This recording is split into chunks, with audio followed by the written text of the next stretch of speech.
นี่กัดก็ต้องอาบน้ำอุ่นอ่ะใส่มะขามนี้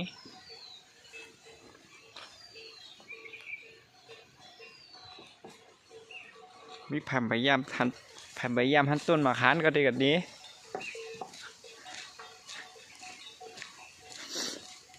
ต้นมะขาม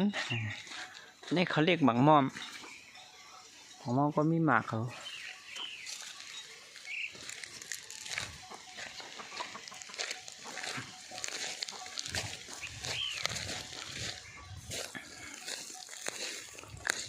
อันนี้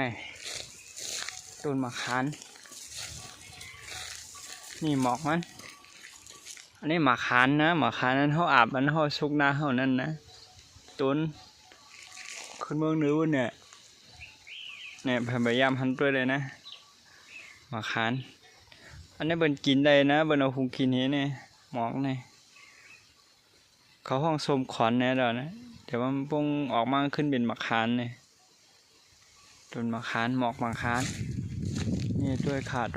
พยายามหันเนี่ยขึ้นมือจะใหม่เนี่ยมันเหมือนยุ่มผ้าคางอยู่นะเคยเหมือนผ้าคาเดี๋ยวมันใจผ้าคามันมะขาม